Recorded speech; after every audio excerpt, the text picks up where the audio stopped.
The desert planet of Krixtor was dying, and no one bothered to pretend otherwise anymore.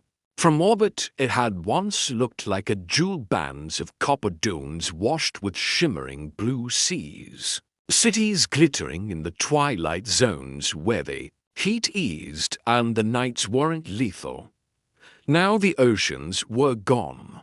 The great equatorial lakes had dried to cracked bowls of salt and bone. Dust storms stalked the horizon like slow-moving beasts, and the sky itself seemed faded, bleached by too much sun and too little mercy. 3 months earlier, the last of the water processors had failed. The Galactic Relief Council ran their models, argued in clean, air-conditioned conference rooms, and declared Krixtor non-viable, too expensive to save, too far from major trade lanes. Not enough strategic value. So the Council had sent ships instead of parts, evacuation craft to strip the planet of the most salvageable lives. Wealthy families left first, then essential personnel, then those lucky enough to be standing in the right line at the right time. Everyone else was told to wait for further allocation. Most species weren't waiting anymore. They'd already found a way off or given up trying. Private James Cooper wasn't supposed to be there at all. His cargo transport had been headed to a relief outpost on the far side of the planet, crammed with emergency rations, medical supplies, and portable filtration units that were probably arriving a few months too late. A routine resupply run, Command had said. Low risk. In and out. Then a micrometeor shower punched 3 holes through the hull. They'd managed to patch the third ripped through the engine housing, and the ship ceased being a ship and became, very suddenly, a falling rock. James didn't remember the actual crash, just the alarm screaming, the pilot swearing, then weightlessness turning into a bone-rattling, stomach-turning impact. When he came to, the transport was a smoking carcass half buried in ochre sand, its cargo strewn in a ragged trail behind it like the guts of some metal beast. The emergency beacon still worked. That was the good news. The bad news, Command said. It would take for days for a rescue ship to reach his coordinates. For days, in open desert, with day temperatures that melted shoes and nights that froze your lungs if you breathed too deep. He had one standard issue survival pack, a few emergency rations, and a single canteen of water. He'd been walking for 6 hours when he heard the voice. Please, sir, just one sip of water. James stopped. The desert had been nothing but wind and his own ragged breathing for hours. For a moment he thought it was the heat playing tricks with his ears. Then he heard it again, faint and hoarse, coming from the right. He turned. A collapsed building slumped at the edge of what might once have been a small settlement. A scatter of half-buried foundations, twisted girders, and the remnants of domed roofs cracked by years of relentless sun. Against one sagging wall, in a scrap of shade hardly worth the name, something small and grey was huddled. It moved. James squinted, eyes stinging from sand and sweat. A child. No dragon. He corrected himself automatically.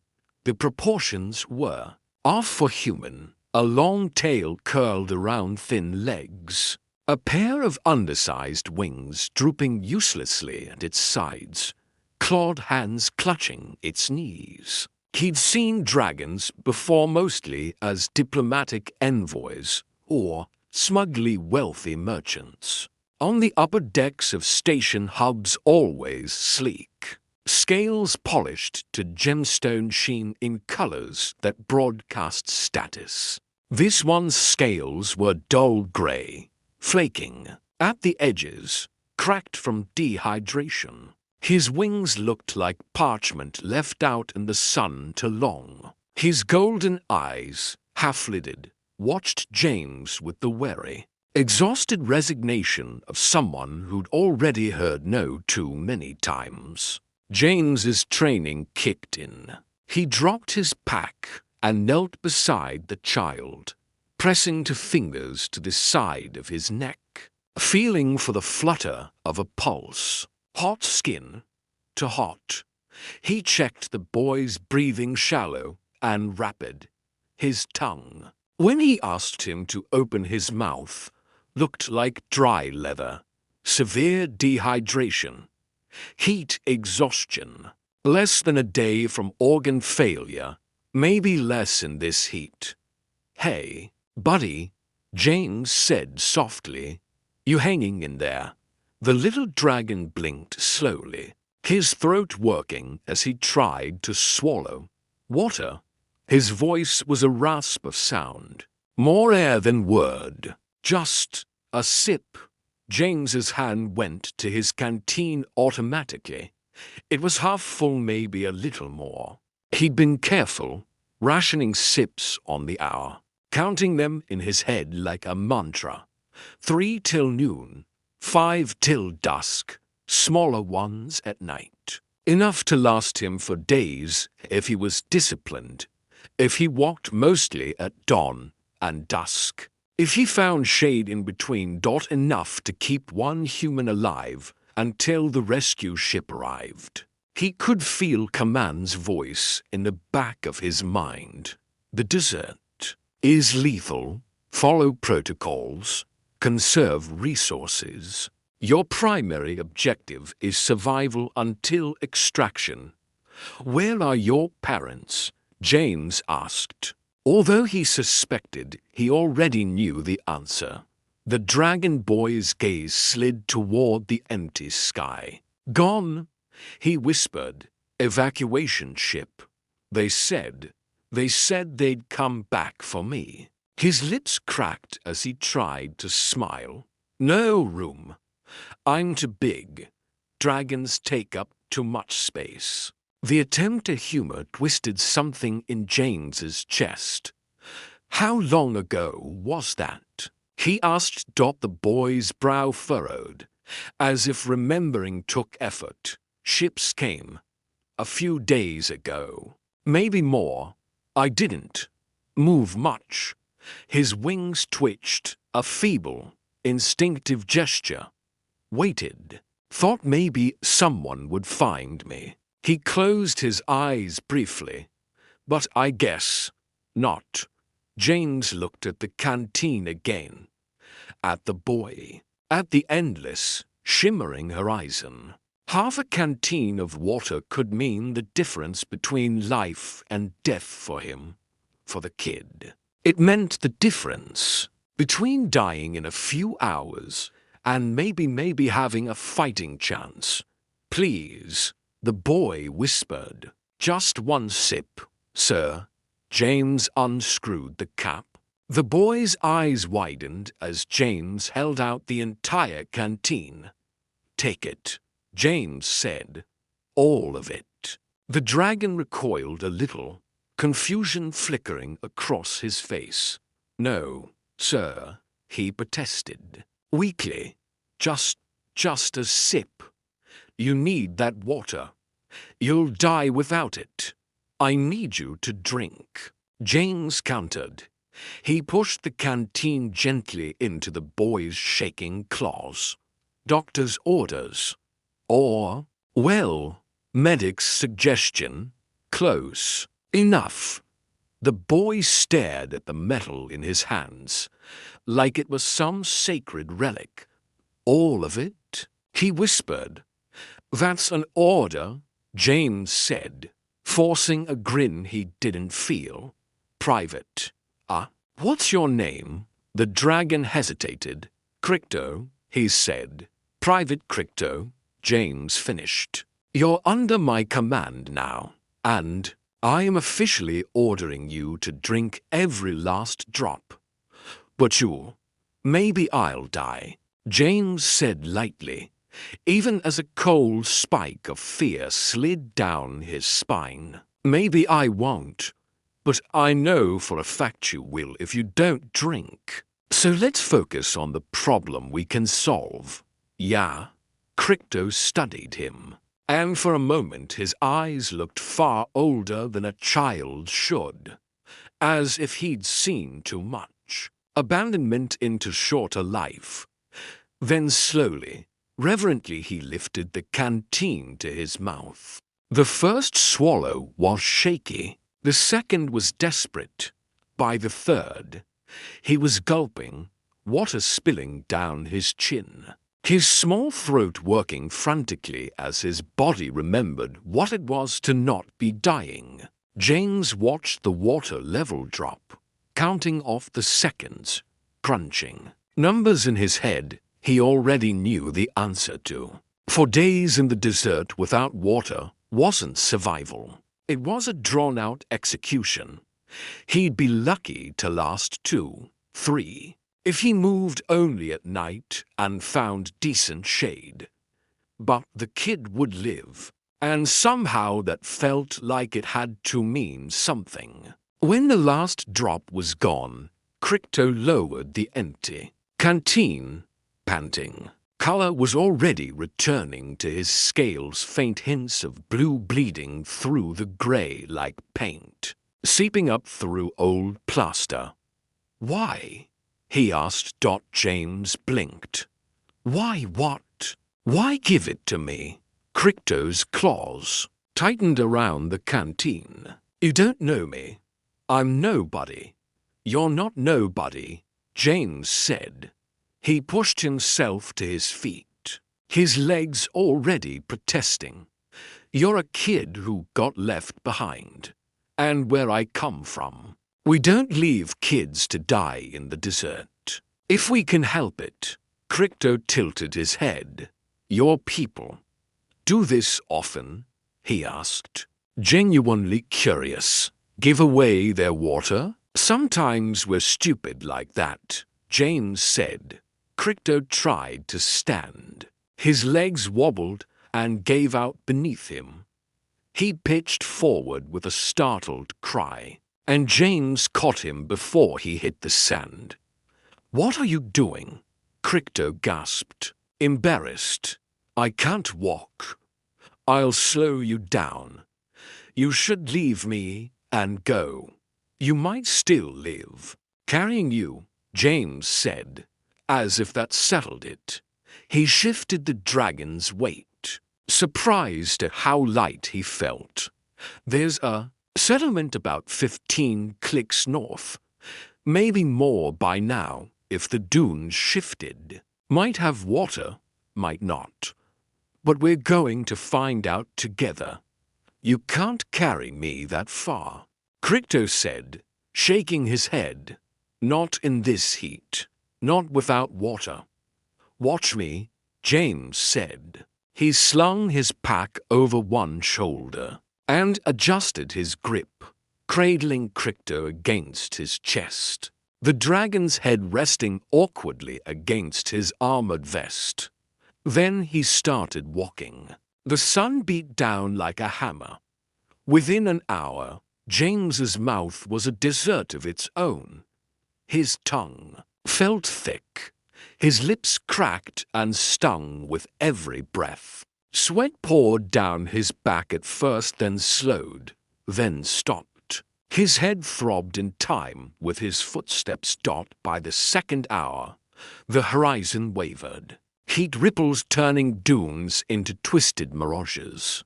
Crypto's breathing steadied as the water worked through his system. But James's grew more ragged. His arms burned. Every step felt like lifting his boots out of molten metal. "Put me down," Crypto said at one point, voice thick with guilt. "Please, let me die. Save yourself." "Not happening, kid," James panted. You're stuck with me now. By hour 3. He wasn't walking so much as stumbling forward in crooked lines, chasing a point on the horizon only he could see. The sun crawled across the sky, uncaring. "Why?" Crichton begged again, tears cutting clean tracks through sand on his cheeks. "Why are you doing this?" James tried to answer, but his throat was too dry. The words grated out anyway, because he coughed, forced, his voice steady. "Because someone's got to prove there's still good left in the universe. Another step. Might as well be us." He made it 2 more steps before his legs simply stopped listening. He collapsed to his knees, the world narrowing to blinding white and a roaring in his ears. Sand bit into his palms. For a moment he just knelt there, head hanging, breathing like he'd run a marathon through vacuum. "Get up," he told himself. "Move. 1 more step." He tried. His body refused. Then he felt small, surprisingly strong claws hook under his arm. "No," Crichton said, voice shaking but fierce. "Your turn." James blinked stupidly. "My what?" "My turn to be stupid," Crichton said. He tugged with all his might. "You gave me water, gave me life. Now I carry you." "You can't," James started. But even arguing felt like too much effort. Crichton's scales were brighter now, streaks of sapphire carving through the dull grey.